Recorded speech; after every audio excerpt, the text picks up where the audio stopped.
I was scrubbing coffee stains off the floor when I realized my life was about to change forever.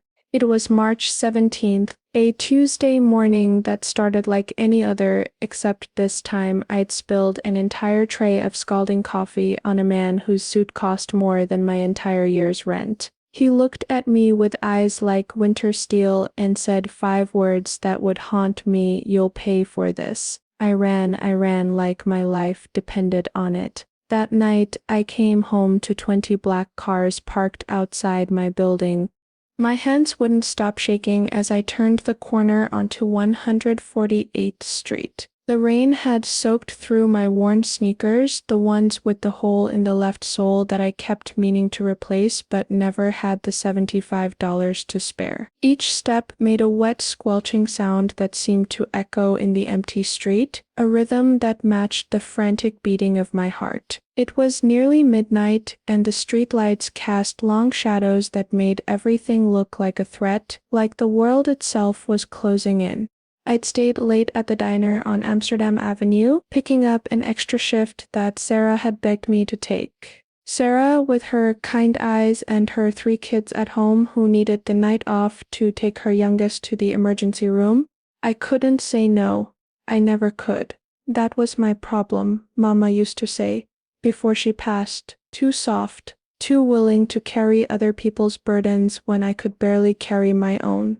The shift had earned me $43 in tips, crumpled bills that now sat wet in my apron pocket, along with the memory of tired smiles and whispered thank yous. It wasn't much, but it would buy groceries for the next 3 days. Rice, beans, maybe some chicken if I was lucky. Enough to feed myself and Tommy, my 7-year-old son who waited for me every night in our tiny apartment, doing his homework at our second-hand kitchen table with the wobbly leg I'd tried to fix with duct tape. But as I approached our building, that old brick structure that leaned slightly to the left like it too was tired of standing, I saw them, the cars. 20 of them, maybe more, all black, all gleaming under the streetlights despite the rain. They were parked in a perfect line, like soldiers at attention, like a wall between me and my home. My breath caught in my throat. My feet stopped moving, frozen to the wet pavement. I knew those cars weren't there for Mrs. Rodriguez on the 2nd floor, who played her music too loud on Friday nights. They weren't there for the college students on the 3rd floor who were always hosting parties. These cars, with their tinted windows and their expensive shine, they didn't belong in our neighborhood. They belonged in a different world. A world I'd briefly touched that morning when I'd spilled coffee on a man who wore wealth like armor. My heart started pounding so hard I could hear it in my ears, drowning out the sound of the rain, the distant sirens, the hum of the city that never slept. I wanted to run. Every instinct screamed at me to turn around, to disappear into the night, to never come back. But Tommy was up there. Tommy was on the 4th floor, probably already asleep on our pull-out couch, his small body curled under the blanket his grandmother had made him before she died. I couldn't leave him. I forced my feet to move, 1 step, then another, each one heavier than the last. The lobby door was propped open, which was strange. Mr. Chen, our superintendent, always made sure it locked at 9 p.m. sharp. He was paranoid about security, about keeping the wrong people out. But tonight, the door stood open like an invitation, like a mouth waiting to swallow me whole.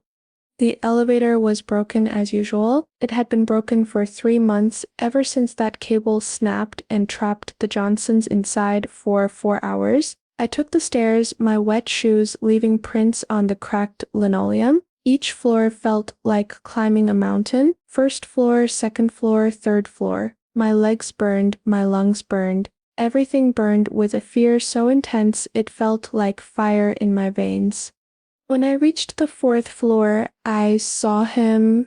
He was standing outside my apartment door, apartment 4C, the number hanging slightly crooked like everything else in my life.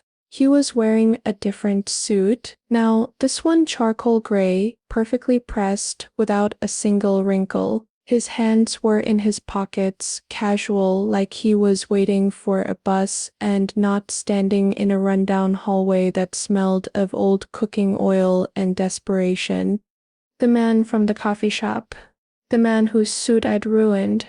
The man who'd looked at me with those cold eyes and promised I would pay. I stopped breathing, literally stopped, my lungs refusing to work, my body going into some kind of shock. He turned his head slowly, like he'd known I was there all along, like he'd been listening to my footsteps echoing up the stairwell. In the dim light of the hallway, his face looked different, younger than I'd thought that morning, maybe 35, maybe 40. It was hard to tell with people like him, people who had access to the best food, the best sleep, the best of everything that kept the years from showing.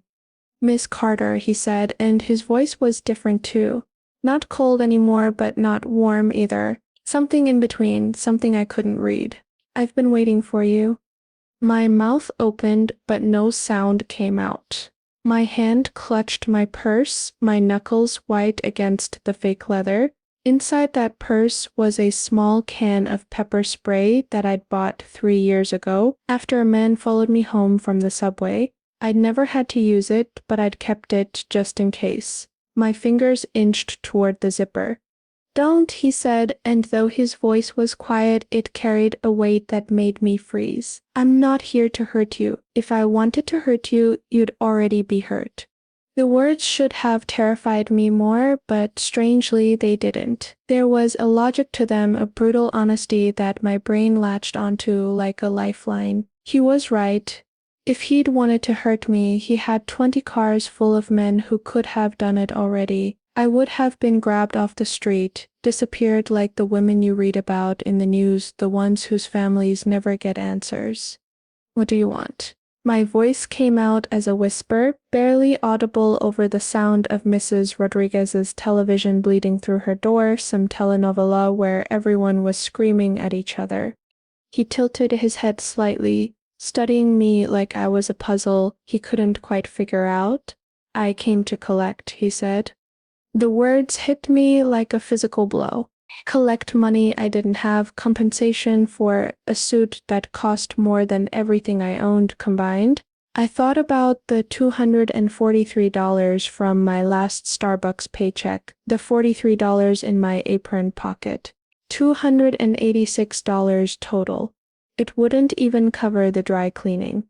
"I don't have it," I said, and I hated how my voice cracked, hated how weak I sounded. "I don't have the money to pay for your suit. I barely have money for rent. I lost my job today because of what happened, because you called my manager, because—" I stopped, realizing I was rambling, that I was giving this man my life story like it mattered, like he cared about the struggles of someone like me. But something strange happened. His expression changed, shifted, like clouds parting to reveal something beneath. His eyebrows drew together, creating a small line between them. "I didn't call your manager," he said.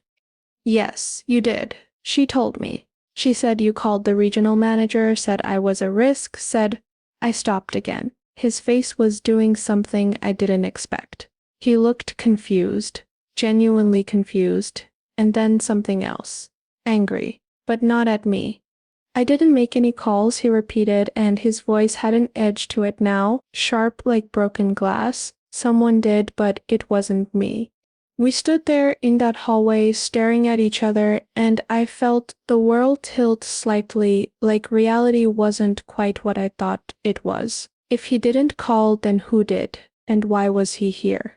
He took a step closer, and I took a step back, my spine hitting the wall. My apartment door was right there, just 10 feet away, but it might as well have been miles. "I need to know," he said, and his voice dropped lower, became almost soft. "I need to know who you are. Your name. The woman who looked me in the eye this morning, who wasn't afraid of me."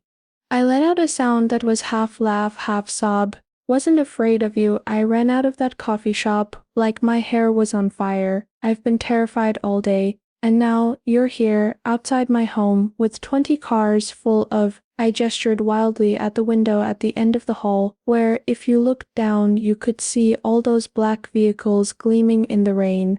12 bodyguards, he corrected, and there was something almost like amusement in his voice. The cars are mostly for show. I have 12 men with me. The rest of the vehicles are empty. Oh, well, that makes me feel so much better, I said, and the sarcasm came out before I could stop it, before I could remember that this was a man who had 12 bodyguards, who had power I couldn't even comprehend, who could make me disappear with a phone call. But he smiled, actually smiled. It transformed his entire face, made him look human instead of like some marble statue come to life. There it is, he said. That's what I saw this morning. That fire. You apologized. Yes, but your eyes were defiant, like you were sorry for the accident, but not sorry for existing, not sorry for being in my way. Do you know how rare that is? I didn't know what to say to that. I stood there, pressed against the wall, my wet clothes clinging to my skin, my hair plastered to my face, probably looking like something a cat dragged in, and this man was talking about fire in my eyes. It was absurd. It was insane. This whole night was insane. My name is Elena, I finally said, because what else could I do? Elena Marie Carter. I'm 28 years old. I have a son named Tommy who's 7. I worked at that Starbucks for 3 years. Before that, I was a waitress at a diner in Queens. I grew up in the Bronx. My mother died 2 years ago from cancer because she couldn't afford treatment. My father left when I was 5. I have $17.32 in my bank account. That's who I am. That's everything. Can I please go inside now? My son is in there alone, and he gets scared if I'm not home before he wakes up. The words came out in a rush, a flood of truth that I couldn't stop. Maybe it was exhaustion, maybe it was fear, maybe it was something else entirely. But I gave him everything, laid my life bare right there in that hallway because I was too tired to play games, too tired to pretend to be anything other than what I was. A single mother barely keeping her head above water, one disaster away from drowning. His smile faded, but something else took its place, something softer in his eyes that I didn't want to trust. Your son is fine, he said. I had someone check before I came up. He's asleep. The door is locked. No one has gone in. You watched my son? The fire he'd mentioned earlier came roaring back, burning through the fear. You had someone watching my child? To make sure he was safe, he said quickly, holding up his hands. To make sure he wasn't alone, wasn't in danger. Not to threaten him, never to threaten him. I would never hurt a child, Elena. The way he said my name, soft and careful, like it was something precious, made my anger falter. I didn't want it to falter. I wanted to stay angry because anger was safer than whatever this was, this strange conversation in a rundown hallway with a man who clearly lived in a different universe than me. What do you want from me? I asked again, quieter this time. He was quiet for a long moment, and in that silence I could hear the building settling around us, creaking and groaning like an old woman's bones. Could hear the couple on the 5th floor arguing, their voices muffled but angry. Could hear a baby crying somewhere, the thin wail cutting through the walls. I want to know you, he finally said. I want to understand how someone can spill coffee on me, ruin a $15,000 suit, look absolutely terrified, and then still have enough courage to meet my eyes. I want to know what makes someone like you keep fighting when everything seems designed to break you. $15,000. The number hit me like a punch to the gut. I'd ruined a suit that cost $15,000. I could live for a year on that money. I could pay off my debts, fix the leak in the bathroom that I'd been ignoring, buy Tommy new clothes that actually fit instead of the hand-me-downs from the church donation box. I don't have a choice, I said, and my voice was flat, tired. I fight because if I don't fight, my son doesn't eat. It's not courage, it's survival. And I'm sorry about your suit. I really am, but I can't pay you back. I can give you the $286 I have, and after that, I shrugged. After that you can take me to court, you can garnish whatever wages I manage to earn from whatever job I can find next. You can do whatever people like you do to people like me. People like me, he repeated, and something flickered across his face. What kind of person do you think I am? I looked at him, really looked at him. The expensive suit, the 12 bodyguards, the way he carried himself like the world was his personal playground. The kind who's never had to choose between electricity and food. The kind who doesn't know what it's like to work 16-hour days and still come home to an empty refrigerator. The kind who can ruin someone's life with one phone call even if you say you didn't make it. He flinched, actually flinched, like my words had physically hurt him. Good, I thought, savagely. Let him hurt, let him feel something.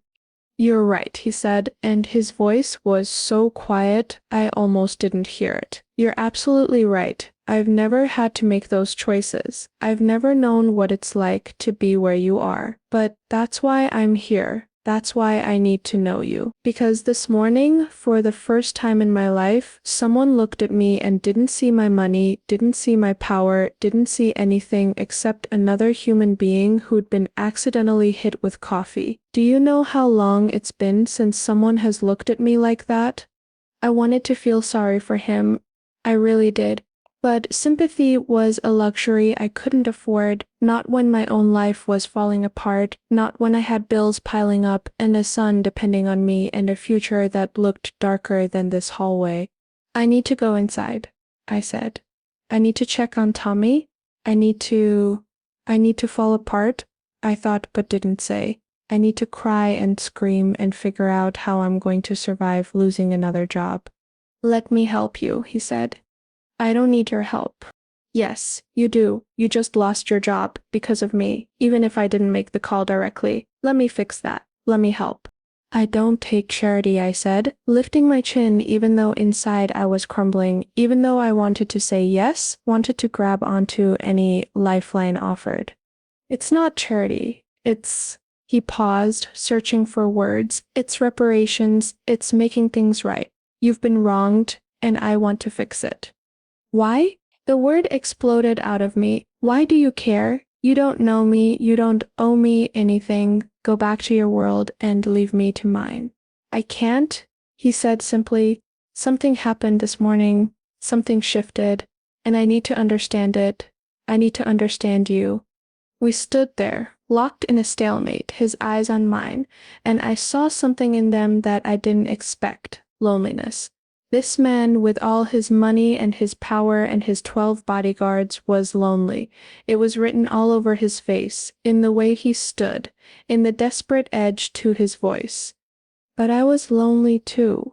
I'd been lonely since Marcus left, since he walked out when Tommy was 2 years old, since I'd raised my son alone while working jobs that ground me down to nothing. I was lonely and tired and scared, and this man standing in my hallway with his expensive suit and his sad eyes wasn't going to fix any of that.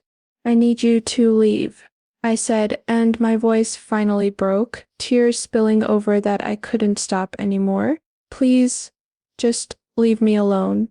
He reached out slowly, like I was a wild animal that might bolt, and pulled something from his pocket. A business card, simple and elegant, with just a name and a phone number embossed in silver. Alexander Pierce, he said. That's my name, that's my number. When you're ready, call me. When you need help, call me. I'll be waiting.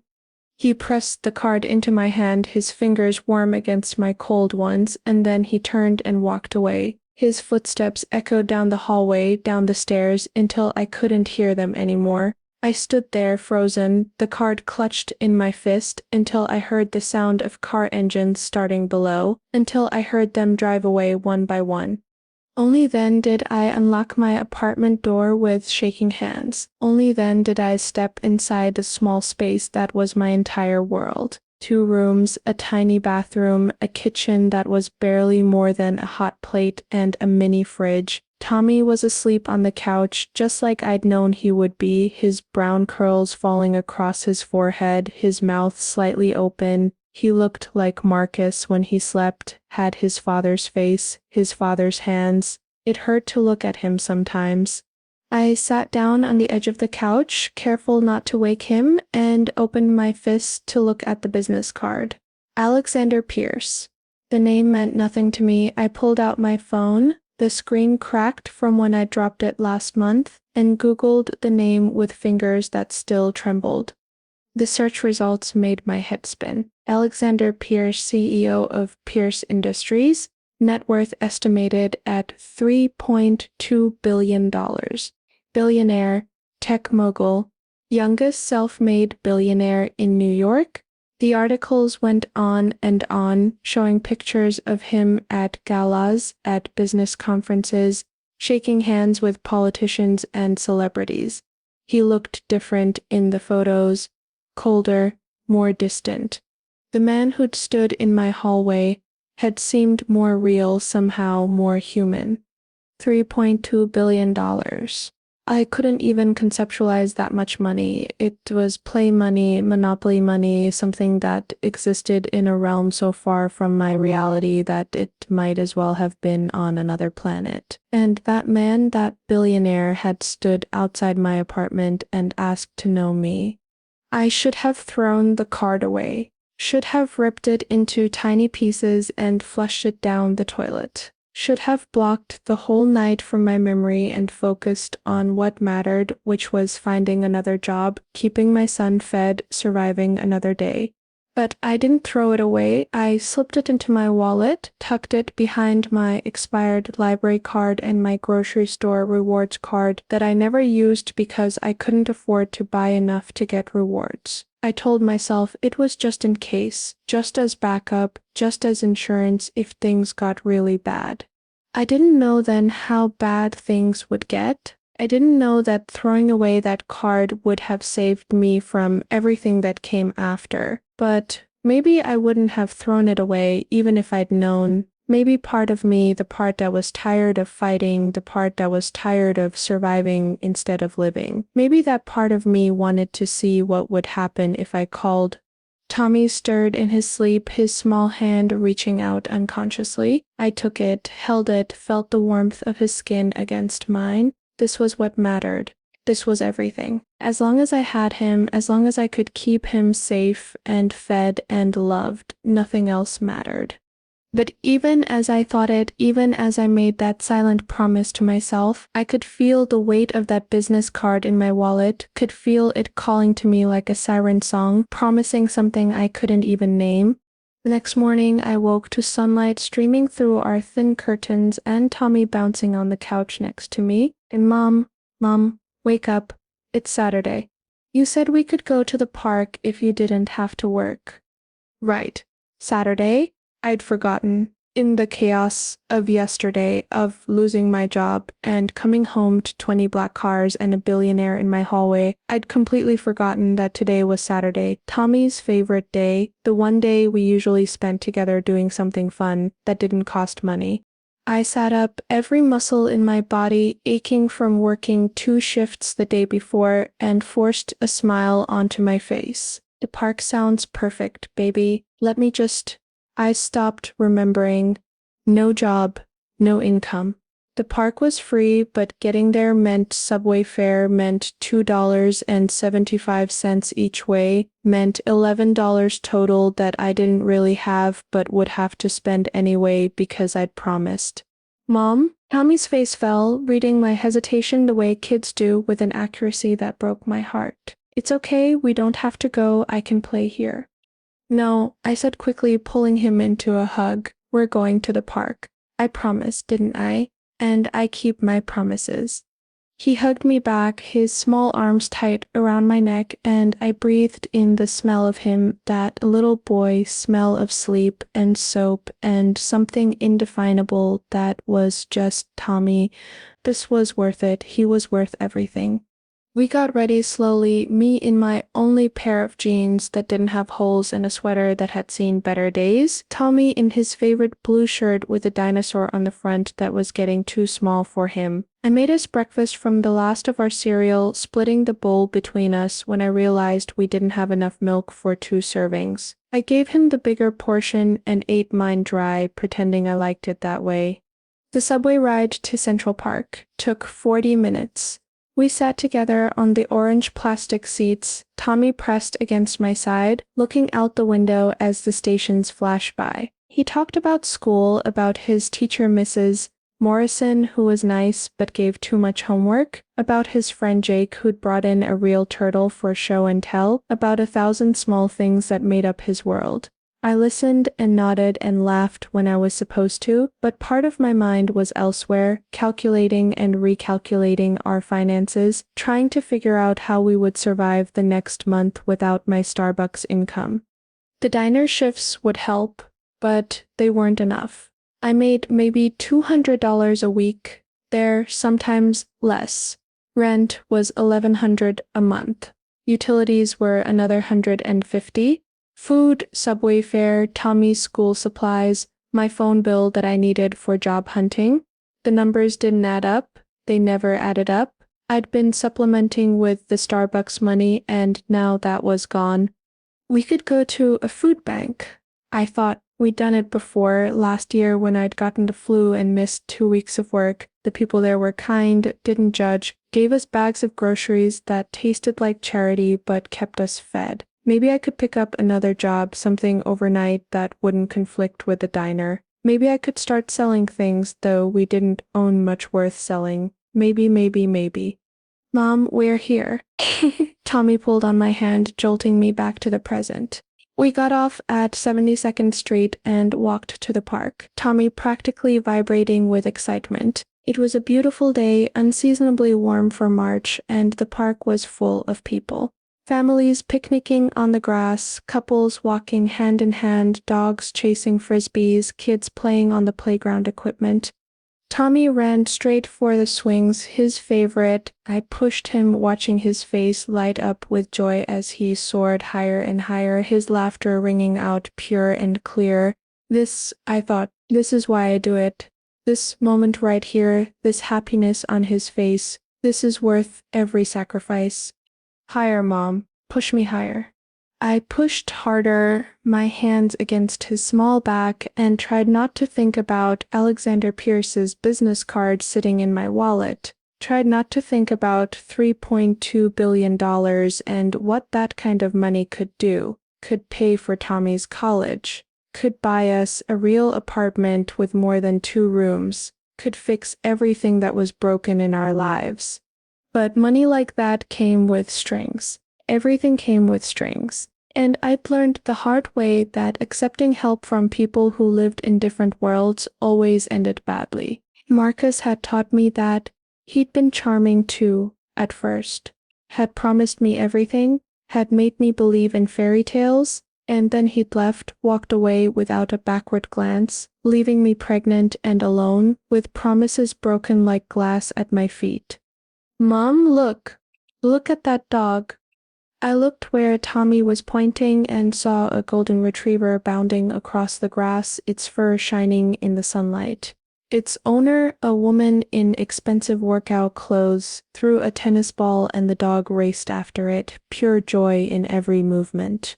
Can we get a dog someday? Tommy asked. Not for the first time. He asked at least once a week, always hopeful despite my constant no's. Maybe someday, baby, I said, the lie bitter on my tongue. We could barely afford to feed ourselves. A dog was out of the question, would always be out of the question unless something fundamental changed in our lives. That's what you always say. There was no accusation in his voice, just a quiet acceptance that made me feel worse than anger would have. We stayed at the park for 3 hours, squeezing every moment of free entertainment we could from the day. Tommy played on the swings, the slides, the monkey bars. We walked around the reservoir, looking at the ducks. We sat on a bench and I told him stories, making up fairy tales about brave knights and dragons and princesses who saved themselves because they didn't need princes.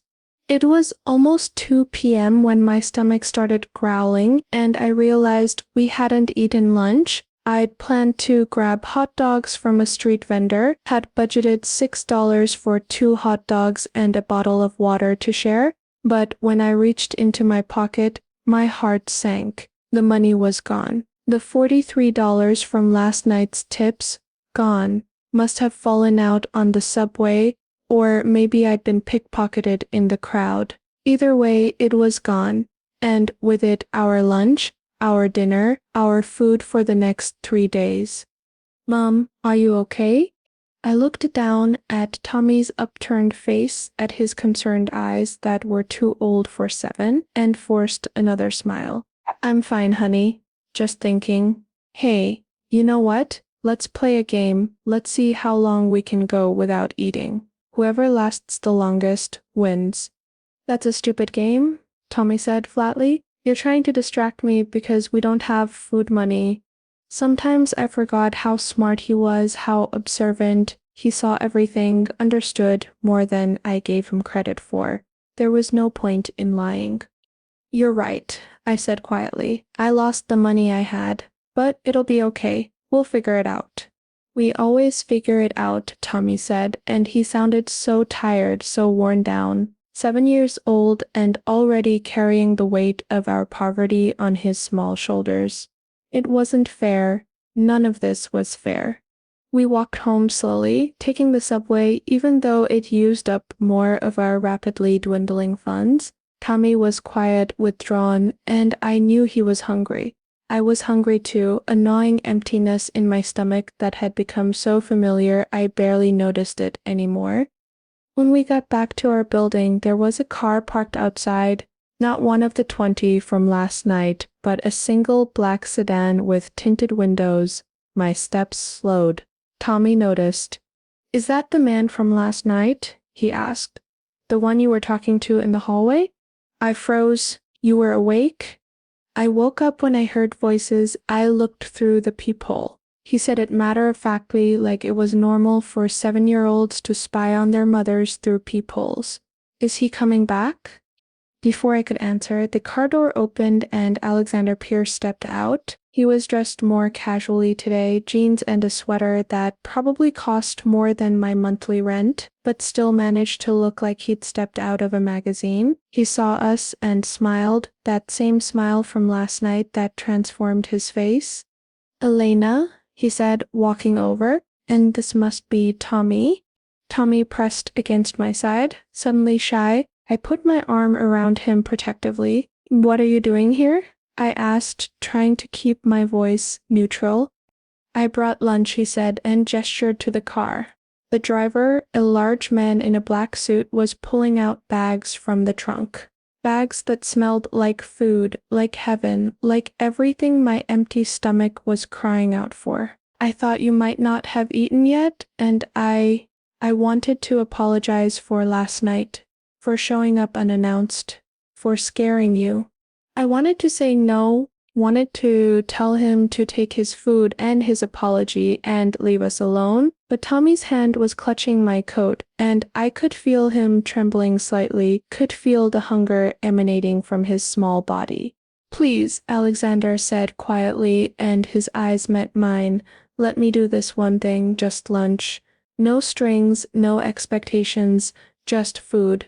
I looked down at Tommy, saw the hope in his eyes that he was trying to hide, and felt my resolve crumble. Okay, I whispered, just lunch.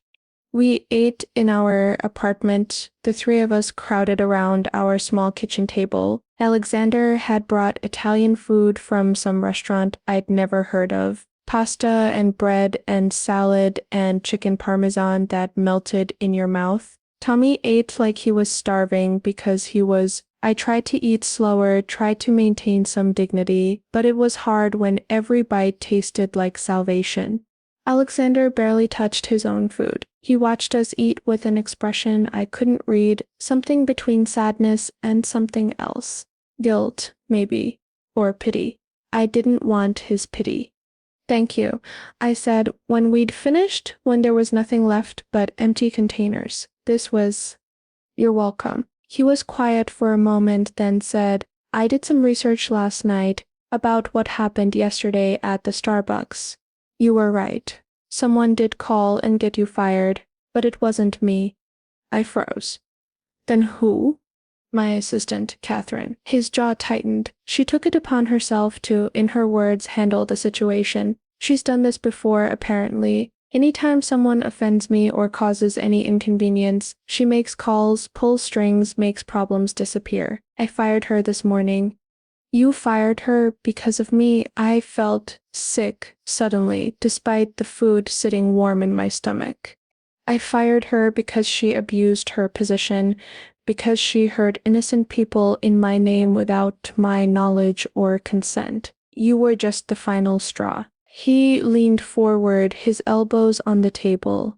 Elena, I want to make this right. I got your job back. I called the regional manager myself this morning, explained the situation. You can start again on Monday if you want. I should have been relieved, should have been grateful, but instead I felt something else. Anger, hot and sharp. You got my job back? I repeated slowly, just like that. One phone call and everything is fixed. Yes. And you don't see the problem with that? You don't see how wrong it is that one person has that much power, that you can get someone fired with one call, hire them back with another just because you feel like it. His expression shifted, became more guarded. I'm trying to help you. By reminding me how powerless I am, by showing me that my entire livelihood depends on the whims of people like you, I stood up, my chair scraping loudly against the floor. Thank you for lunch. Thank you for getting my job back. But I think you should leave now. Elena, please leave. He stood slowly, looked at Tommy, who was watching us with wide eyes, then back at me. I'm sorry, he said quietly. I'm sorry that I can't change the world we live in. I'm sorry that there's so much inequality, so much injustice, but I'm not sorry for wanting to help you. I'm not sorry for caring what happens to you and your son. You don't know us, I said, but my voice was losing its edge, becoming tired again. You don't know anything about us. Then let me learn. Let me get to know you, not as some charity case, not as someone I owe something to, but as, he paused, searching for words, as a friend, as someone I want in my life. Why? The question burst out of me again. Desperate. Why me? You could have anyone. You're a billionaire. You probably have women throwing themselves at you every day. Why does it matter what some poor single mother from the Bronx thinks about you?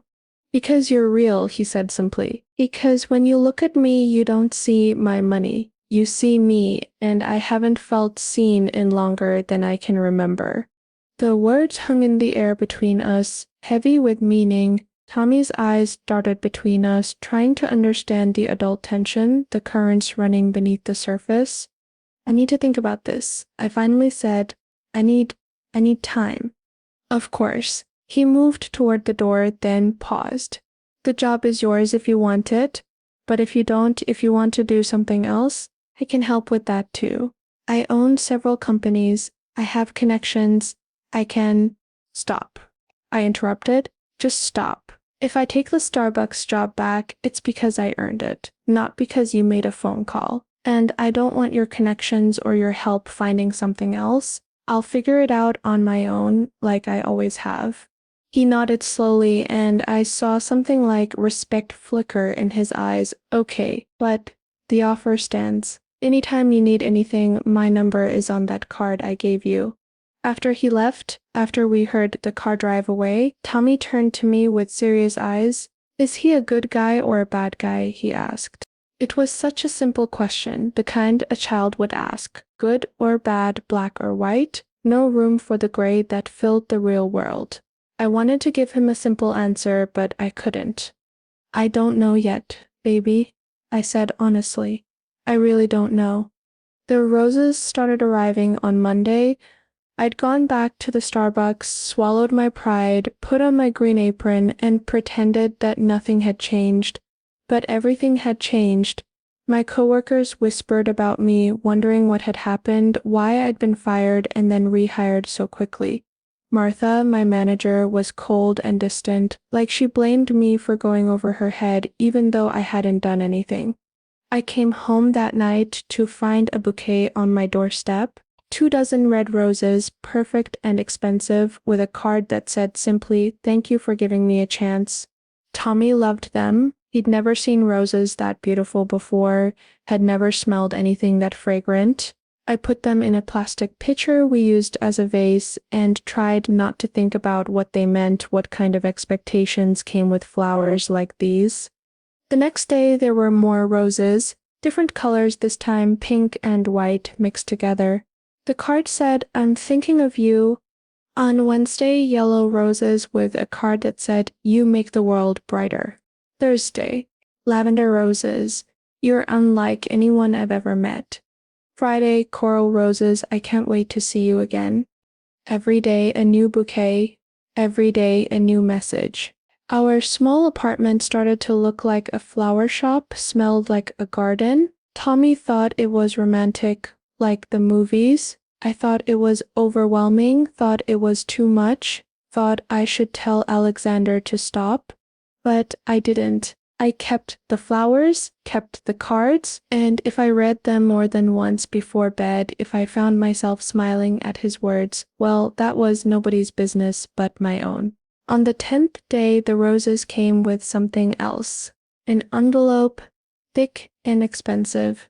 Inside was a letter handwritten in elegant script. "Elena? I know I'm being too forward. I know these flowers are probably overwhelming you, but I can't help myself. Ever since that morning in the coffee shop, ever since that night in your hallway, I can't stop thinking about you. I want to know everything, what you dream about, what makes you laugh, what your childhood was like, what you want for Tommy's future. I want to know your favorite food, your favorite book, the song that makes you cry. I want to know the story behind every scar, every smile line, every shadow in your eyes." I'm not good at this. I've never been good at connecting with people, at letting people see the real me, but something about you makes me want to try. It makes me want to be better. I'm not asking for a relationship. I'm not asking for anything except a chance. One dinner. Just the two of us. Let me take you somewhere nice, somewhere you don't have to worry about the cost, somewhere you can just be. Let me show you that not all people with money are the same, that some of us still remember what it's like to be human. Please think about it. Alexander? I read the letter 3 times. Then I read it again. Then I folded it carefully and put it back in the envelope and hid it under my mattress like a teenager hiding a love note. Dinner. He wanted dinner. One date. It seemed harmless enough. Except nothing about this man was harmless. Nothing about the way he made me feel was safe. But God, I was tired of being safe. Tired of just surviving. What if, just once, I let myself have something good? What if, just for one night, I pretended to be someone different, someone who deserved flowers and handwritten letters and dinner at fancy restaurants? I picked up my phone before I could talk myself out of it and dialed the number from the business card that I'd memorized without meaning to. He answered on the first ring, "Elena," just my name, but the way he said it, like it was precious, like he'd been waiting to hear from me. My heart did something stupid in my chest. "One dinner," I said. "That's all. And it has to be somewhere Tommy can come." There was a pause. "You want to bring your son on our date?" "It's not a date, it's dinner. And yes, I want to bring him. I don't have anyone to watch him, and I'm not leaving him alone." "Okay," he said, and I could hear the smile in his voice. "Dinner for 3 Saturday night. I'll pick you both up at 6. Not too fancy," I warned. "Tommy only has one nice shirt, and I don't have anything appropriate for fancy restaurants." "Then we'll go somewhere casual, somewhere fun, somewhere Tommy will enjoy." Another pause. "Elena, thank you for saying yes, for giving me this chance." Don't make me regret it, I said, trying to sound stern but failing. I won't, I promise. I hung up and immediately panicked. What had I just done? I'd agreed to dinner with a billionaire, me in my thrift store clothes and my $17 in my bank account poverty. This was insane. This was a mistake. This was... Mom? Tommy poked his head out from the couch where he'd been pretending to do homework while actually listening to every word. Did you just say yes to a date with a flower guy? It's not a date, I said automatically, and don't call him the flower guy. What should I call him? Good question. Mr. Pierce seemed too formal. Alexander seemed too familiar. The billionaire was accurate but weird. Call him Alexander, I finally said, and we're all going to dinner on Saturday, so you need to be on your best behavior. I'm always on my best behavior, Tommy said virtuously, then ruined it by grinning. Is he going to be my new dad? Tommy. What? I'm just asking.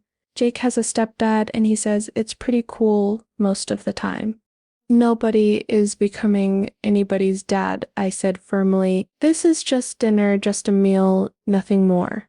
But even as I said it, even as I tried to convince myself, I knew it was a lie. This was already more than just dinner. This was the beginning of something big and terrifying and completely beyond my control. And maybe, just maybe, I was ready for it. Saturday arrived faster than I wanted and slower than I could stand. I spent the week in a state of constant nervous energy, alternating between excitement and dread. I washed my hair 3 times that morning, trying to make it do something other than the limp, lifeless thing it usually did. I put on my only pair of dress pants, black ones I'd bought at Target 3 years ago for a job interview, and my nicest sweater, a cream-colored thing that was starting to pill but still looked decent if you didn't look too close. Tommy wore his dinosaur shirt. I tried to get him to wear something else, something nicer, but he'd insisted. If Alexander doesn't like me for who I am, then he's not worth it, he'd said with 7-year-old wisdom. I'd wanted to argue but couldn't find fault with his logic.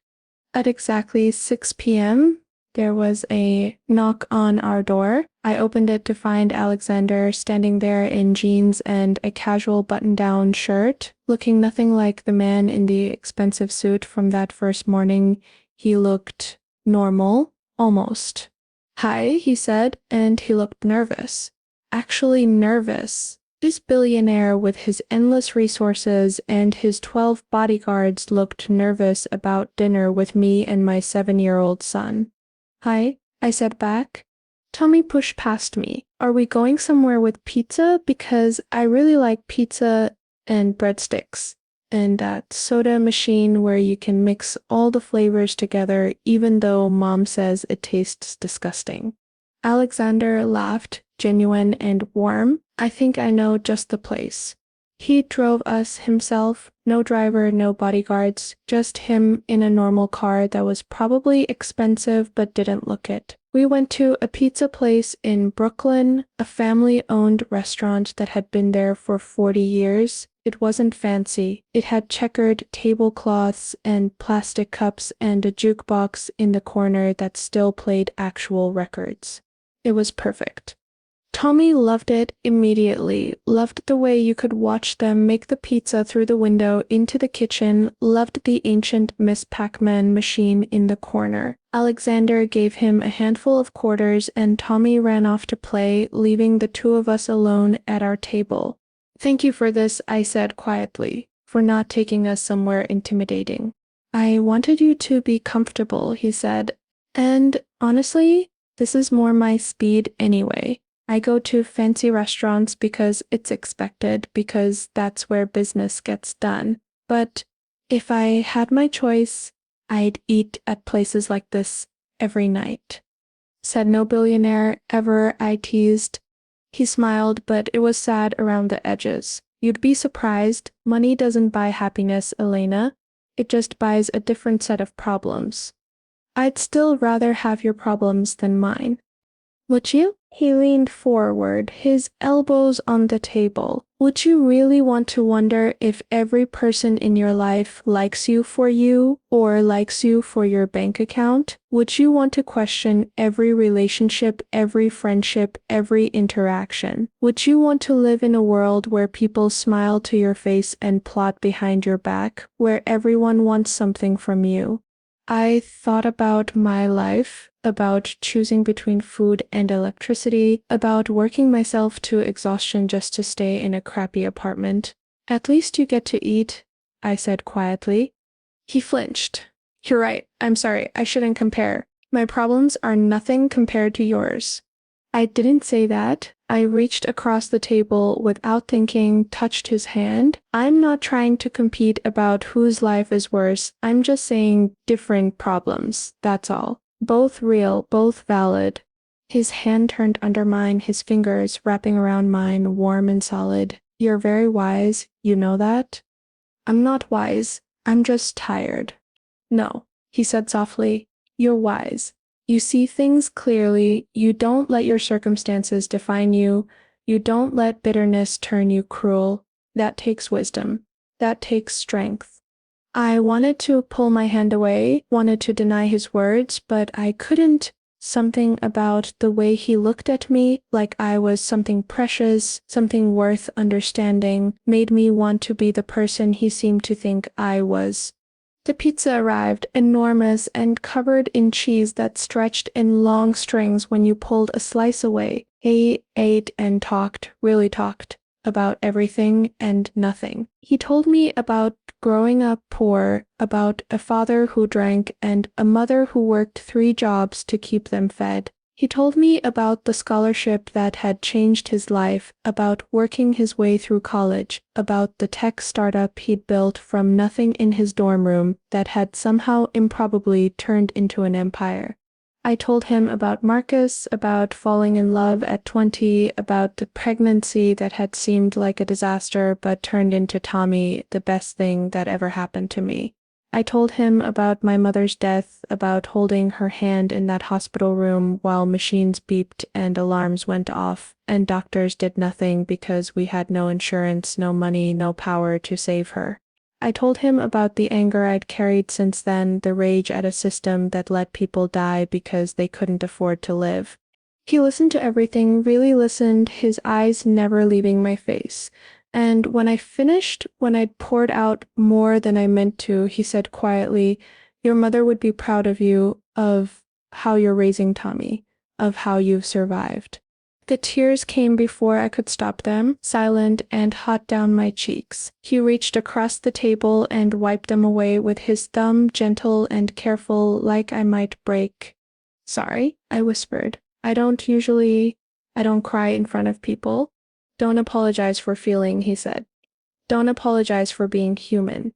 Tommy came back then, flushed and happy from the video games, and the moment broke. But something had shifted between Alexander and me. Some wall had crumbled, and I could feel the change in the air like electricity. We stayed at the pizza place for 3 hours. We played air hockey, all 3 of us, Alexander letting Tommy win but making it look close. We fed quarters into the jukebox and listened to old songs from the 50s and 60s. We laughed until our sides hurt when Tommy tried to teach Alexander the latest dance from some video game, and Alexander proved to have absolutely no coordination whatsoever. It was the best night I'd had in years, maybe the best night I'd ever had. When he drove us home, Tommy fell asleep in the back seat, worn out from playing and eating and being happy. Alexander carried him up the 4 flights of stairs without complaint, his arm strong and sure around my son's small body. I unlocked the door, and Alexander laid Tommy gently on the couch, covering him with the blanket his grandmother had made. We stood there for a moment, looking down at my sleeping son, and I felt something in my chest crack open, some part of me I'd kept locked away for years. Thank you, I whispered, for tonight, for making him happy, for making us both happy. Thank you for letting me, Alexander whispered back. This was the best night I've had in longer than I can remember. We walked to the door together, me intending to say goodnight, him probably thinking the same, but when we got there, when we stood in that small space between my apartment and the hallway, everything stopped. He looked at me, really looked, his eyes searching mine for something, permission maybe, or understanding, or hope. "Elena," he said, my name barely a breath, can I kiss you? I should have said no, should have remembered all my reasons, all my fears, all the ways this could go wrong, should have protected myself, protected Tommy, protected the careful life we'd built. Instead, I said yes.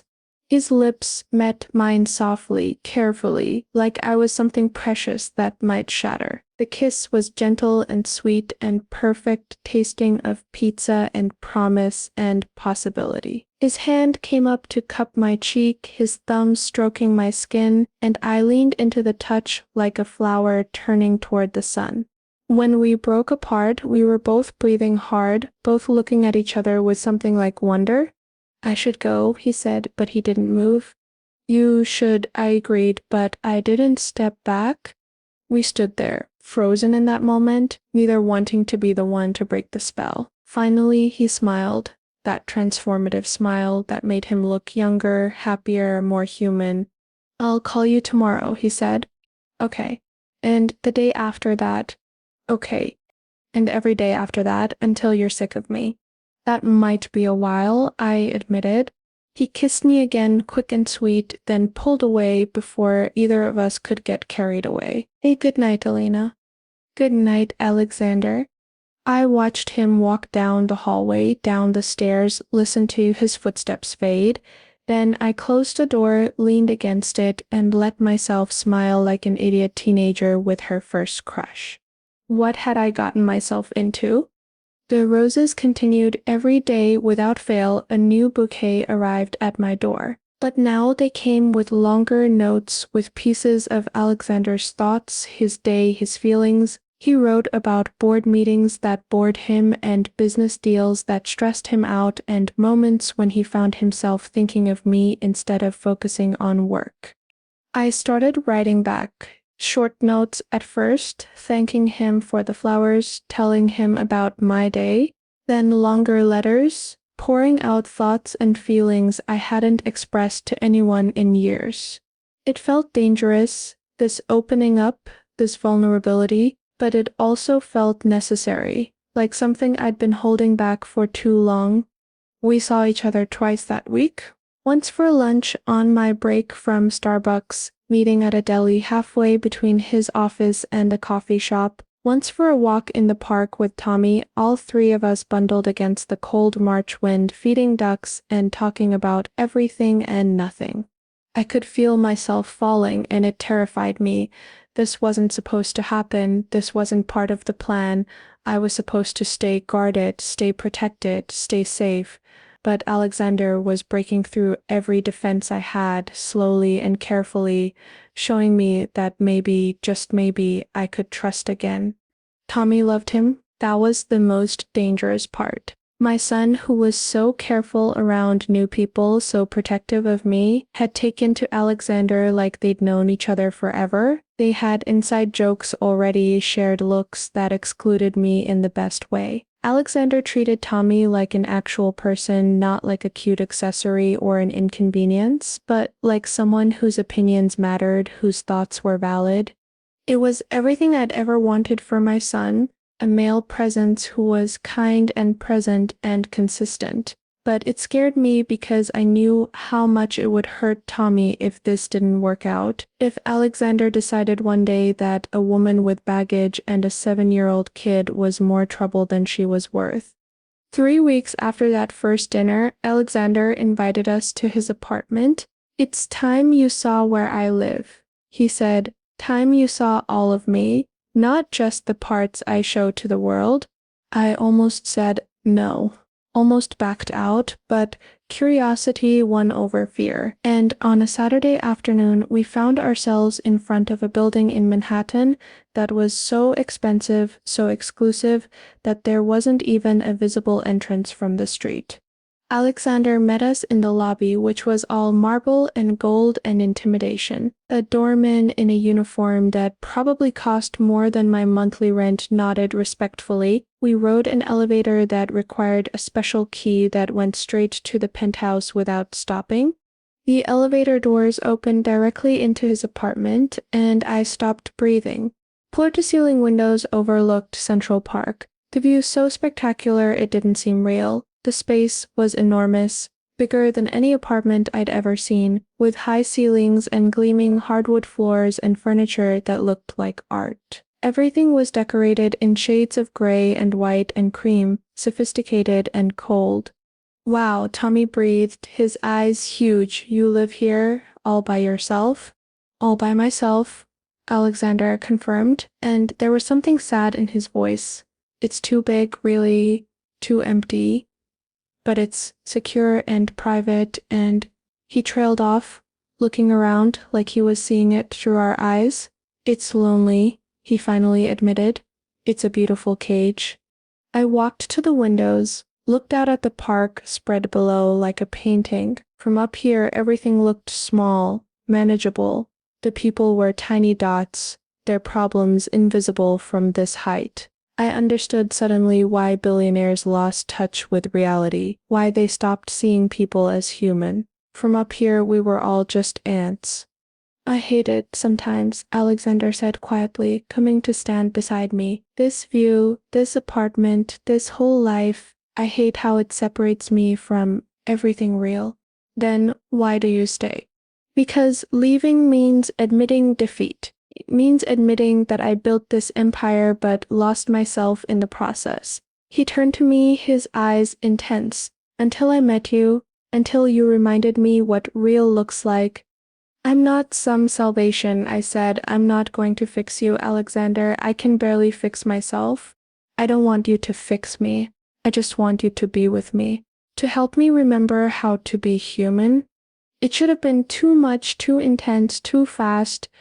But standing there in his golden cage, looking at the vulnerability in his eyes, I realized I wanted the same thing. I wanted someone to be real with, someone who saw past my struggles to the person beneath.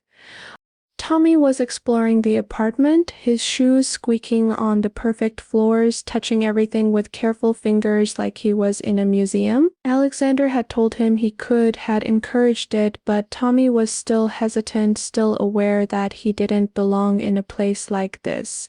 "Can I show you something?" Alexander asked. He led me down a hallway to a door that was closed. "I haven't shown this to anyone," he said. "Not my assistant, not my housekeeper, not the designer who decorated this place. This is mine."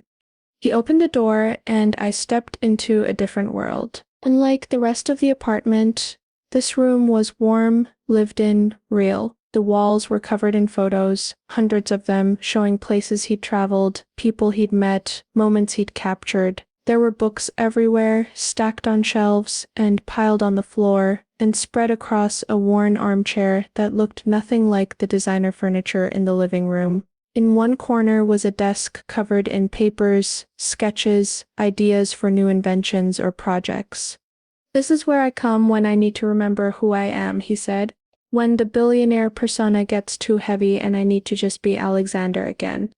I walked around the room slowly, taking it in. The photos were incredible, showing a man who traveled not just to expensive resorts, but to real places, poor places, places that needed help. There he was building houses in Guatemala, teaching kids in Kenya, working in a soup kitchen in Detroit. These weren't publicity stunts, these were private moments, captured because they mattered to him, not because they would look good in a press release.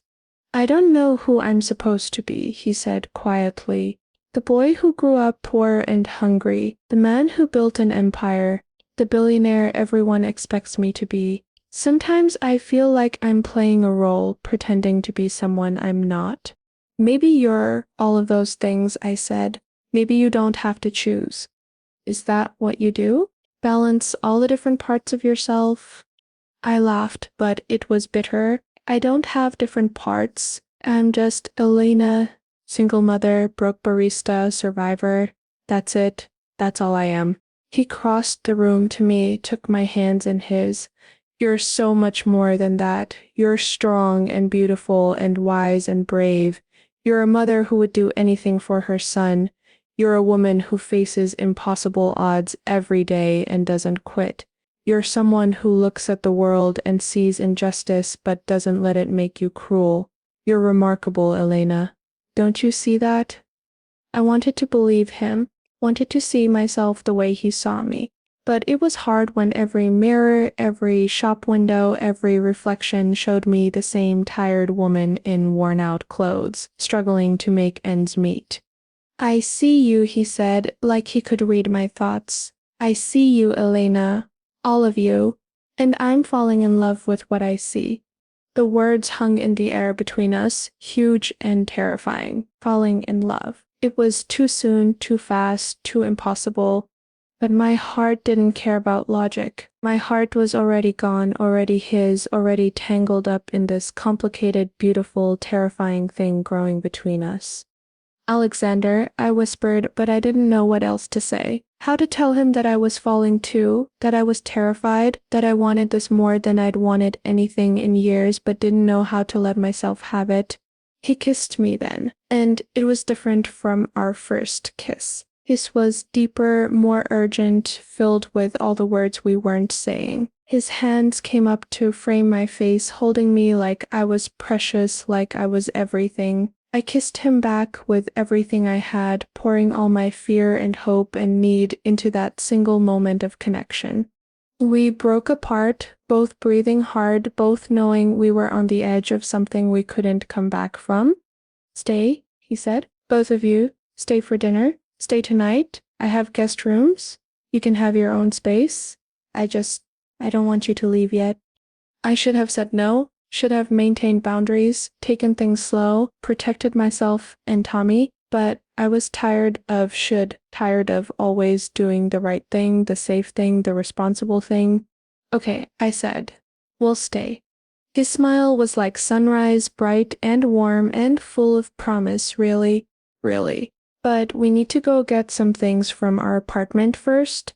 Tommy's pajamas, his toothbrush, I stopped, realizing I was planning to spend the night, that I just agreed to stay in a billionaire's penthouse like it was normal, like my life hadn't completely changed in 3 weeks.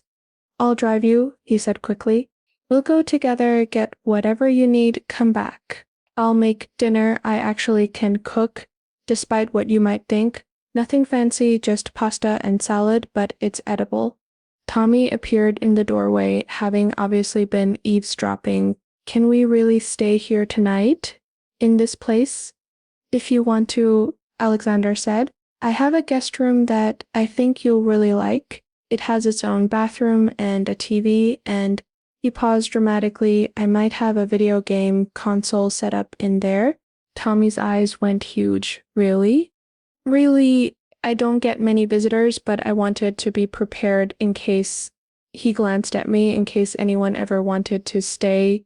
We went back to our apartment to get our things, the 3 of us piling into Alexander's car like a little family. The contrast between his world and mine had never been more stark than when we pulled up to my building, with its broken windows and graffiti and the smell of garbage that never quite went away. I watched Alexander take it in, waited for judgment, for pity, for that look people got when they saw how the other half lived.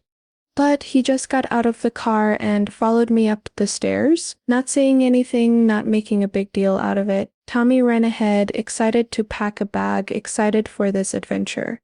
This is what I was protecting you from, I said quietly when we were alone in my living room. This is what my life looks like, peeling paint and second-hand furniture and never quite enough of anything. This is what home looks like, he said simply.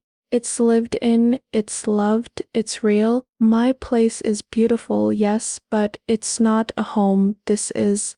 You don't have to say that. I'm not just saying it. He picked up a photo from our tiny bookshelf, one of Tommy and me from last year, both of us laughing at something I couldn't remember anymore. You've built something here, something that matters, something I don't know how to build, no matter how much money I throw at it. I didn't know what to say to that, so I just started gathering our things. A change of clothes for Tommy, his favorite stuffed animal, his toothbrush, my own toiletries, my one other decent outfit, my phone charger. We were about to leave when there was a knock on the door. I opened it to find Mrs. Rodriguez, my neighbor, her face creased with concern. Elena, Mia, I need to tell you something, she said in Spanish, her eyes darting to Alexander. There are men asking about you. Yesterday, today, asking where you live, what you do. Bad men, Elena. Men who don't smile right. My blood went cold. What kind of men? The kind who hurt people, she said bluntly. I don't answer their questions, but other neighbors they might. You need to be careful, Misha. Something is wrong. Alexander stepped forward. Can you describe them? He asked in perfect Spanish. Mrs. Rodriguez looked surprised but answered. Big men. Expensive clothes but wrong, you know? Like they're playing dress up? One had a scar here, she drew a line down her cheek, and they were driving a white van, not the black cars from before, she added, looking at Alexander. Different. Alexander's face had gone hard, his jaw tight. Thank you for telling us. If you see them again, call this number. He pulled out a business card, wrote something on the back. Day or night, someone will answer. After Mrs. Rodriguez left, I turned to Alexander. What's going on? Who are these men? I don't know, he said, but his eyes said he had suspicions. But I'm going to find out, and in the meantime, I don't want you or Tommy staying here. It's not safe. You think this has something to do with you? With us being seen together? Maybe. Improbably. I have enemies, Elena. People who would love nothing more than to hurt me by hurting someone I care about. I should have thought about that, should have been more careful, should have... He stopped, ran his hands through his hair in frustration. I'm putting you in danger just by being near you. I should have been scared, was scared. But more than that, I was angry that even this one good thing was being threatened. Angry that people like me couldn't have anything nice without someone trying to take it away. So what do we do? I asked. You come home with me, both of you, and you stay there until I figure out what's happening and who's behind it and how to stop it. I can't just move into your apartment. Why not? Because it's crazy. Because we've only known each other 3 weeks. Because I have a job and responsibilities, and I gestured helplessly around our small apartment. And I'm asking you to be safe, he said quietly. I'm asking you to let me protect you. I'm asking you to trust me. Trust. That was the issue, wasn't it? Trust was dangerous. Trust got you hurt. But looking at his face, at the genuine concern there, at the fear in his eyes, that was for me, for Tommy, I realized I did trust him. Against all logic, against all my experience, I trusted this man I barely knew. Okay, I whispered, we'll come stay. But just until this is sorted out? Just temporarily? Of course, he agreed quickly. Just temporary, until you're safe. But we both knew it was a lie. Nothing about this was temporary anymore. We'd crossed some invisible line, and there was no going back. We packed more bags, taking more clothes, more essentials. Tommy was confused but excited, not understanding the danger, just seeing it as an extended sleepover in a cool penthouse. I let him think that, let him keep his innocence a little longer. The drive back to Manhattan was tense. Alexander kept checking his mirrors, his jaw tight, his hands gripping the steering wheel harder than necessary. When we pulled up to his building, he had me and Tommy stay in the car while he went inside first, checking with the doorman, making sure everything was clear. Only then did he let us come up, keeping us close, his body between us and any potential threats. That night, after Tommy was settled in the guest room with his video games and his wonder, Alexander and I sat in his living room, the city spread out below us like a galaxy of lights. Tell me the truth, I said. How much danger are we in? He was quiet for a long moment. I don't know, he finally admitted, but the fact that someone is asking about you, looking for you, that's not random. Someone knows about us, about you, and Tommy, and they're gathering information for a reason. Who would do that? Who are your enemies? He laughed, but it was bitter. Who isn't? I've made a lot of money, Elena, and in business, especially in tech, you don't get to the top without stepping on people. There are competitors who hate me, former business partners who think I betrayed them, investors who lost money when I took the company in a different direction. Then there are the personal enemies, ex-girlfriends who wanted more than I could give, friends who felt used, people I've fired, people I've sued, people who've sued me. That's a lot of people. That's a lot of reasons for someone to want revenge. He turned to me, his eyes dark with something like fear, but none of them knew about you. I've been so careful, haven't told anyone, haven't been seen with you publicly, except in places where no one would notice. So how did they find out? How did they know to look for you? The question hung in the air, unanswered and terrifying. Maybe it's nothing, I said, even though I didn't believe it. Maybe they're just asking questions, doing research, and it doesn't mean anything. Maybe, he agreed, but he didn't believe it either. We sat there in silence, the weight of the unknown pressing down on us. I thought about Tommy sleeping in the other room, innocent and unaware. I thought about our little apartment sitting empty. I thought about how quickly my life had changed, how 3 weeks ago I was just a barista struggling to survive, and now I was caught up in something dangerous that I didn't understand. I'm sorry, Alexander said quietly. I'm sorry I brought this into your life. Don't, I said sharply. Don't apologize for caring about me. Don't apologize for wanting to help. Whatever this is, we'll figure it out together.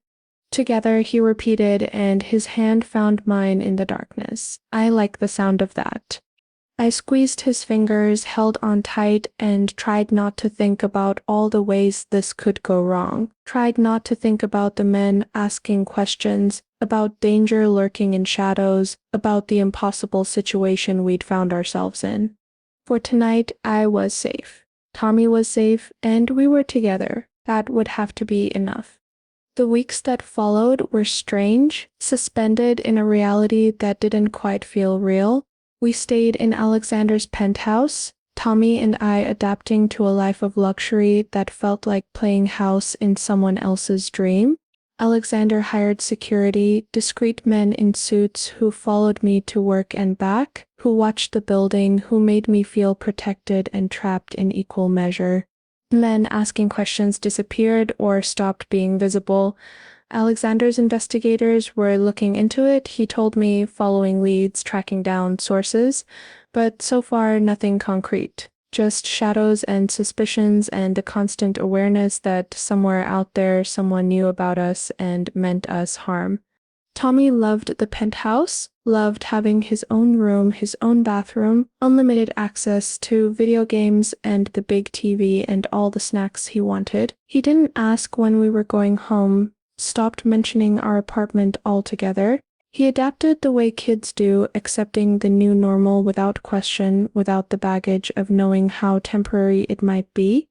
I had a harder time. Every morning I woke up in the guest bedroom in sheets that probably cost more than my monthly rent and felt like an imposter. I still went to work at Starbucks, still served coffee and smiled at customers and cleaned up spills, but now I went home to a penthouse and the contrast was jarring, disorienting.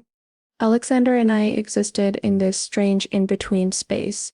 We had dinner together every night, the three of us, like a little family. We talked and laughed, and Tommy told us about his school day while Alexander listened with genuine interest. We watched movies curled up on the couch, Tommy between us, his small body warm and trusting, and after Tommy went to bed, Alexander and I would sit by those enormous windows and talk for hours, learning each other, discovering each other.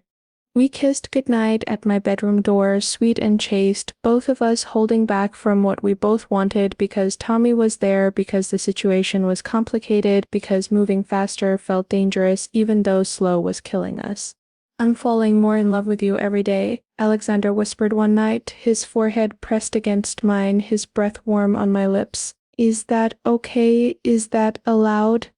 "I don't know the rules," I whispered back. "I've never done this before." "Me neither. We'll figure it out together." Together. That word again, heavy with promise and possibility. It was 6 weeks after that first coffee spill, 6 weeks after 20 black cars and roses every day, and a life turned upside down when Alexander's investigator finally found something. "We know who's been watching you," Marcus Bennett, the lead investigator, said. He was a former FBI agent, serious and professional, and the grim expression on his face made my stomach drop. We were in Alexander's private office, the one room in the penthouse that still felt like business, with its massive desk and expensive technology and walls lined with awards. Tommy was at school, safely guarded by 2 of Alexander's men posing as teachers' aides. It was just the 3 of us, me, Alexander, and Marcus. "Who is it?" Alexander asked, his voice tight. Marcus pulled out a folder, opened it to reveal surveillance photos, men in casual clothes, different from the expensive suits of Alexander's world, but still dangerous, still wrong. "The man with the scar is Viktor Petrov. He works for—" Marcus paused, glanced at me. "He works for Marcus Thompson." I felt the blood drain from my face. Marcus Thompson, as in your ex-boyfriend, Marcus confirmed, Tommy's father. The world tilted. I gripped the arms of my chair, trying to breathe through the sudden panic. But he left. He's been gone for 5 years. Why would he come back now? Why would he be looking for me? "Because he found out about you and Mr. Pierce," Marcus said, "and he sees an opportunity." "What kind of opportunity?" Alexander's voice was dangerous, cold in a way I'd never heard before. Marcus pulled out more papers. "Marcus Thompson has been living in New Jersey. He's gotten involved with some bad people, owes money to some worse people, gambling debts, mostly around $200,000. He's desperate, and desperate men do stupid things." "Like what?" I asked, even though part of me already knew, already understood where this was going. "Like blackmail," Marcus said bluntly. "He's planning to threaten to take Tommy away unless you pay him to leave you alone. And with you living here, with Mr. Pierce in the picture, he thinks he's hit the jackpot. He thinks he can demand a lot of money." I couldn't breathe. The room was spinning. Marcus, the man I'd loved, the man who'd given me Tommy and then walked away without a backward glance, the man who'd left when things got hard, who told me the baby was my problem, who'd made it clear he wanted nothing to do with fatherhood. That man was now threatening to take my son because he saw an opportunity to make money. "He has no rights," I said, my voice shaking. "He walked away. He never paid child support. He never visited. He has no legal standing." "He's Tommy's biological father," Marcus said. "That gives him some rights, unfortunately. And he's prepared to go to court, to make a public mess of this, to drag it out for years if necessary. He knows you don't want that. He knows Mr. Pierce doesn't want that. He's counting on you paying to make him go away." "How much is he asking?" Alexander's voice was flat, emotionless. "500,000 to start. But I suspect it won't stop there. Men like him, they always come back for more." "I'll pay it," Alexander said immediately. "I'll pay whatever he wants. Just make him go away." "No," I said, and both men turned to look at me. "No, you're not paying him anything." "Elena." "No, Alexander, I won't let you do this. I won't let him blackmail us. I won't let him profit from being a terrible father and an even worse human being.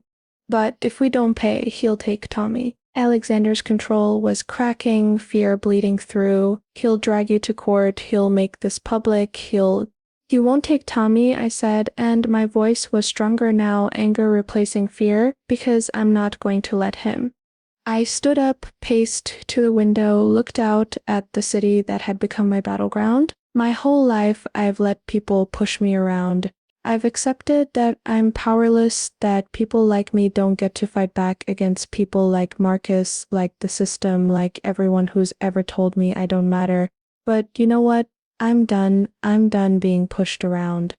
I turned to face them, felt something new and fierce burning in my chest. Marcus walked away from Tommy. He didn't want the responsibility, and now he wants to come back and use my son as a bargaining chip? No, absolutely not. What do you want to do? Marcus Bennett asked, and there was something like respect in his eyes. I want to fight. I want to take him to court if necessary. I want to prove that he has no right to Tommy, that he abandoned us, that he's only doing this for money. I want to win. That will be hard, Marcus warned. Family court favors fathers more than it used to. He could get visitation rights at minimum, and a drawn-out court battle will be expensive, exhausting, public. I don't care. Let it be public. Let everyone know what kind of man he is. Let them see that he walked away from his own child and only came back when he thought he could profit from it. Let the truth come out. Alexander was staring at me like he'd never seen me before. You're serious. Completely serious. I've spent too long being scared, being weak, letting people walk all over me because I didn't think I had any other choice. But I do have a choice, and I choose to fight. Then we fight, Alexander said, and he stood up, came to stand beside me at the window. Together, with everything I have, every resource, every lawyer, every bit of power and influence, we fight and we win. Marcus Bennett nodded slowly. All right, I'll prepare the evidence. We have documentation of his absence, proof he never paid child support, never made contact. We can build a strong case, but we need to be prepared for him to fight dirty. Men like him always do. Let him try, I said, and I meant it. I'm not afraid of him anymore.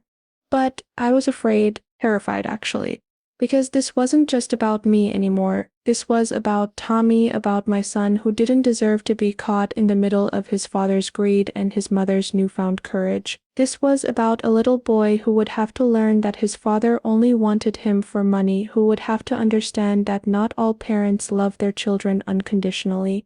How do you explain that to a 7-year-old? How do you break his heart and help him heal all at once?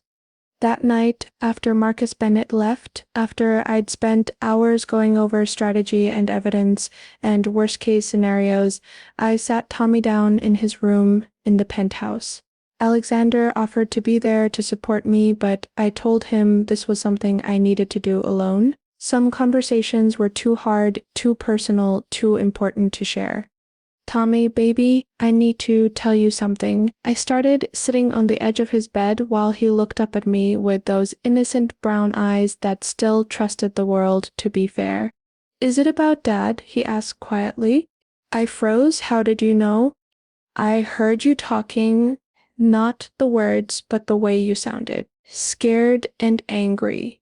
You only sound like that when you talk about Dad. His voice was matter-of-fact, older than 7, carrying the weight of understanding things he shouldn't have to understand. Your father? I stopped, tried to figure out how to say this. Your father has come back. He wants to be part of your life. I expected excitement, maybe hope. Instead, Tommy just looked at me steadily. He wants money, doesn't he? That's why you're scared. My heart broke into 1,000 pieces. How do you know that? Because if he really wanted to be my dad, he would have been here already. He would have come when I had my birthday, or when I was in the school play, or when I fell off my bike and needed stitches. But he didn't. So if he's coming now, it's not because of me, it's because of something else. And the only thing that's different now is Alexander, and Alexander has money. I pulled him into my arms, held him tight while tears streamed down my face. I'm so sorry, baby. I'm so sorry you have to be this smart, this aware. I'm sorry you can't just be a kid. It's okay, Mom, he said, his small arms around my neck. I don't need a dad. I have you, and I have Alexander now, too, if that's okay. He's better than a real dad anyway. Why do you say that? Because he chose to be here. He didn't have to. He's not stuck with us, but he wants to be with us anyway. That's better than someone who's supposed to be here but isn't. Out of the mouths of babes. My 7-year-old son had just summarized something I'd been struggling to understand for weeks. Alexander had chosen us, chose to be in our lives, chose to deal with all our complications and problems and baggage. And that choice meant more than any obligation ever could. Your father is going to try to take you away, I said, needing him to understand. He's going to say that he wants you, that he loves you, that he deserves to be in your life, and we might have to go to court, talk to a judge, prove that we're better for you than he is. It might be hard, Tommy. It might be really hard. But we'll win, right? He looked up at me, and there was no doubt in his eyes. Just faith, pure and simple, that I would protect him, that I would keep him safe. We'll win, I promised, and I meant it with everything I had. We spent the next 2 weeks preparing. Alexander hired the best family lawyer in New York, a woman named Rebecca Chen, who had a reputation for being ruthless in court and compassionate with her clients. She interviewed me for hours, going over every detail of my relationship with Marcus, his absence from Tommy's life, the circumstances of our breakup. It was painful reliving those days, remembering being 21 and pregnant and so naively in love with a man who didn't love me back.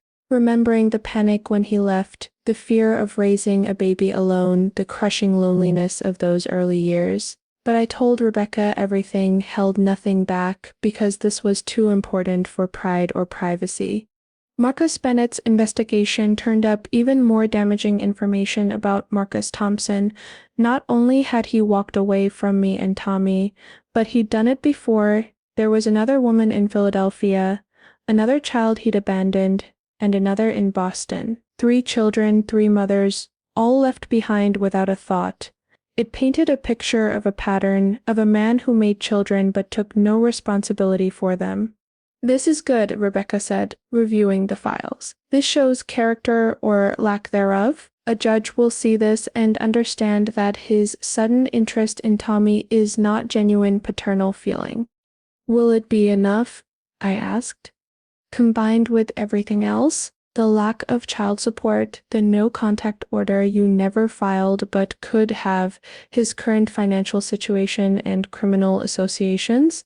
Yes, I think it will be enough. But we need to be prepared for him to claim he's changed, that he wants a second chance, that every father deserves to know his child. What are my chances of keeping him away completely? Rebecca's expression was sympathetic. In family court, completely severing parental rights is very difficult. Even terrible fathers usually get some form of visitation. But we can argue for supervised visits only, for limitations, for protections for Tommy. And given his pattern of abandonment, given his current motivations, I think we have a strong case that any contact would be harmful to the child. The date of the preliminary hearing arrived too fast and too slow at once. I wore the one nice outfit I owned, the black dress pants and cream sweater that had been to every job interview, every important meeting, every moment when I'd needed to look more put together than I felt. Alexander offered to buy me something new, something expensive and impressive, but I refused. I wasn't going to court pretending to be something I wasn't. I was going as myself, as Elena Carter, single mother and survivor. Tommy stayed with Mrs. Rodriguez, who'd come to Manhattan to watch him. Alexander had wanted to hire a nanny, but I'd insisted on someone Tommy knew and trusted. She'd hugged me at the door, made the sign of the cross over me, and told me in Spanish that God protects the innocent. I hoped she was right. The courthouse was intimidating, all marble and authority and the weight of the law. Rebecca met us outside, briefed us one more time on what to expect. Alexander held my hand, his presence solid and reassuring beside me. Remember, Rebecca said, this is just preliminary. This is about establishing custody arrangements while we prepare for the full hearing. And stay calm, answer only what's asked. Don't volunteer information. I'll do most of the talking. We walked into the courtroom and I saw him for the first time in 5 years. Marcus Thompson, Tommy's father, my ex-boyfriend, the man who'd walked away without looking back. He'd changed, gotten older, obviously, harder around the edges. He wore a cheap suit that didn't fit quite right, and his lawyer looked young and inexperienced, probably a public defender. Our eyes met across the courtroom, and I saw calculation there. No remorse, no affection, just cold assessment. He was measuring me, figuring out how much I was worth, how much he could get. I lifted my chin and stared back, refusing to be intimidated. He looked away first. The judge was a middle-aged woman with kind eyes and an air of authority. She listened to both lawyers present their opening arguments, Marcus's lawyer claiming his client was a reformed man who wanted a relationship with his son, Rebecca, presenting our evidence of abandonment and current ulterior motives. Then came my turn to testify. Miss Carter, the judge said, please tell the court about your relationship with Mr. Thompson and the circumstances of your son's birth. I took a breath, looked at Alexander sitting in the front row, drawing strength from his presence, and began. I met Marcus when I was 20. I was working as a waitress trying to save money for college. He was charming, funny, said all the right things. We dated for 8 months before I got pregnant. I kept my voice steady, factual. When I told him, he said it was my problem, said he wasn't ready to be a father. He left that night and I never saw him again. He never came to any doctor's appointments. He wasn't there when Tommy was born. He never paid a cent of child support. He never called, never visited, never sent a birthday card. For 5 years he acted like we didn't exist. And now he's come back? The judge prompted. Yes, but not because he wants to know Tommy. Because he found out I've been spending time with someone who has money. He sees an opportunity, Your Honor. He sees a chance to profit from the son he abandoned. Marcus's lawyer objected, started arguing about assumptions and lack of evidence, but Rebecca smoothly presented the investigation files, the documented gambling debts, the other abandoned children, the pattern of behavior. The judge read through everything silently, her expression growing sterner with each page. When she looked up, she focused on Marcus. Mr. Thompson, is it true you have 2 other children that you are not involved with? Marcus shifted uncomfortably. Those were different situations, Your Honor. Different how? You're their biological father, are you not? Yes, but... And you provide no financial support? You have no relationship with them? Their mothers didn't want me around? Did you fight for custody? Did you file for visitation rights? Silence. Damning silence. That's what I thought. The judge looked disgusted. Mr. Thompson, I see here that you owe over $200,000 in gambling debts. Is that accurate? Your Honor, my client's financial situation is not relevant to his desire to be a father to his son, his lawyer interjected weakly. On the contrary, I find it very relevant. It speaks to motivation, it speaks to character, it speaks to whether this sudden paternal interest is genuine or financially motivated. The judge turned back to Marcus. Did you contact Miss Carter before filing for custody? No, Your Honor. Did you attempt to establish a relationship with your son gradually, perhaps through letters or supervised visits? No, Your Honor. You went straight to filing for custody. Why? I could see Marcus sweating now, see him realizing this wasn't going the way he'd planned. I missed out on so much. I wanted to make up for lost time. By traumatizing a 7-year-old who doesn't know you, by ripping him away from the only parent he's ever known? The judge's voice was sharp. Mr. Thompson, I've seen a lot in this courtroom, but this is one of the more transparently motivated cases I've encountered. She shuffled her papers, made some notes, then looked up at both parties. Here's my preliminary ruling. Mr. Thompson, you will not have custody of your son. You will not have unsupervised visitation. Given your history and your current circumstances, I see no reason to disrupt this child's life for your benefit. If you wish to establish a relationship with your son, you may do so through supervised visits, assuming the child is willing, starting with 1 hour per week. These visits will be monitored by a court-appointed supervisor at your expense. Marcus's face went red. That's not fair. He's my son. I have rights. You gave up your rights when you walked away. The judge said coldly. You abandoned your child, Mr. Thompson. For 5 years you had every opportunity to be a father and you chose not to. You don't get to suddenly decide you want to be involved just because it's financially convenient. Parenting is a privilege, not a right, and it's one you've squandered. She turned to me, her expression softening. Miss Carter, primary custody remains with you. I'm also granting a restraining order preventing Mr. Thompson from coming within 500 feet of you or your son except during supervised visits. If he violates this order, he will be held in contempt. Do you understand, Mr. Thompson? Marcus was shaking with rage, but he nodded. This preliminary hearing is concluded. The full custody hearing is scheduled for 60 days from now, but based on what I've seen today, I don't anticipate my decision changing. Thompson, I suggest you use this time to examine your motivations and decide whether pursuing this case is really in your best interests. The gavel came down, and it was over. I sagged in my chair, the adrenaline that had been keeping me upright suddenly draining away. Alexander was there immediately, his arm around my shoulders, holding me up, holding me together. You did it, he whispered. You were perfect. Rebecca was grinning, satisfaction written all over her face. That went better than I could have hoped. That judge saw right through him. The full hearing should be just a formality. We left the courthouse quickly, not wanting to risk running into Marcus. In the car, Alexander held my hand, his thumb stroking across my knuckles. I'm so proud of you, he said. You stood up for yourself, for Tommy. You were brave and strong and amazing. I was terrified, I admitted. That's what makes it brave, being terrified and doing it anyway.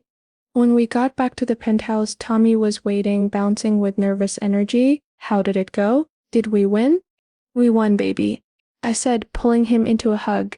Your father can't take you away. You're staying with me. His arms tightened around me. I told you we'd win. I knew you'd protect me.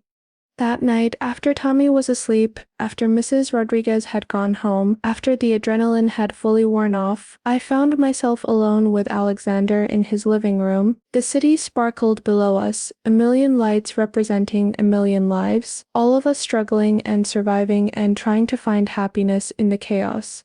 Thank you, I said quietly, for everything, for the lawyers, for the support, for being there today. I couldn't have done this without you. Yes, you could have, he said. You're the strongest person I've ever met, Elena. You would have found a way with or without me. But with you was better. He crossed to where I stood by the window, gathered me into his arms, and melted into his embrace, let myself be held, let myself feel safe for the first time in weeks. Move in with me, he said suddenly, not as a temporary thing, not as a safety measure. Move in because you want to, because this feels right, because I love you and I love Tommy and I want you both here, in my home, making it feel like more than just an expensive cage. I pulled back to look at him to see if he was serious. His eyes were intense, sincere, hopeful. Alexander, that's crazy, too fast, too much. He cupped my face in his hands. Maybe it is. But I've learned that life is short, Elena. I've learned that when you find something real, something true, you don't let it go. You don't waste time worrying about what other people think or whether you're following the proper timeline. You just hold on tight and don't let go. I don't know if I can give you what you need, I said honestly. I don't know how to be the girlfriend of a billionaire. I don't know how to navigate your world. I don't want a girlfriend who knows how to navigate my world. I want you. Elena Carter, barista and mother and survivor. I want the woman who spills coffee on expensive suits and isn't afraid to stand up to bullies in court. I want the woman who loves her son more than anything, who fights for what's right even when it's hard, who makes me remember what it's like to be human. What about Tommy? This would be a big change for him. Tommy loves it here. He told me so yesterday when you were at work. He said living here feels like having a real family, like what his friends at school have. He said Alexander's voice got thick. He said he wishes I could be his real dad. My eyes filled with tears. He said that? He did. And Elena, I want that too. Not to replace his biological father, but to be the dad he deserves. The one who shows up, who's there for school plays and skin knees and homework help. The one who loves him not because of biology, but because of choice. I thought about the future Alexander was offering, a life where I didn't have to choose between electricity and food, where Tommy could have his own room and video games and every opportunity I'd never been able to give him, where I could go back to school if I wanted, pursue dreams I'd put aside, become more than just a survivor. But more than that, I thought about love, about this man who'd entered my life in the most chaotic way possible and had somehow become essential, about trust and partnership and building something real together. Yes, I said, yes, we'll move in. Yes, we'll build a life together. Yes, to all of it. His kiss was deep and passionate and full of promise. His hands tangled in my hair, pulled me closer like he couldn't get enough of me. I kissed him back with everything I had, with 5 years of loneliness and fear and struggling alone, all of it melting away in the warmth of his embrace. When we finally broke apart, both breathless, both grinning like idiots, he said, I love you, Elena Carter. I love you too, Alexander Pierce. Outside the window, the city continued its endless dance of light and shadow, of people striving and surviving and searching for connection. And inside, in this penthouse that was becoming a home, two broken people had found a way to be whole together. The roses still arrived every day, but now they came to our home, not just to my doorstep. Now they were a celebration, not a courtship. Now they were a reminder that sometimes against all odds, despite every obstacle, love finds a way. 3 months later, the final custody hearing was a formality. Marcus Thompson didn't even show up. His lawyer submitted a withdrawal of his custody petition, probably realizing he had no case. The judge officially terminated any parental rights he might have had, and Tommy was solely mine. Safe, protected, home. 6 months after that, Alexander proposed, not with a big public spectacle or a flashy ring, but quietly, privately, in our home with Tommy present. He got down on one knee in the kitchen while I was making breakfast, looked up at me with those eyes I'd fallen in love with, and asked if I would do him the honor of becoming his wife. Tommy bounced with excitement. I cried.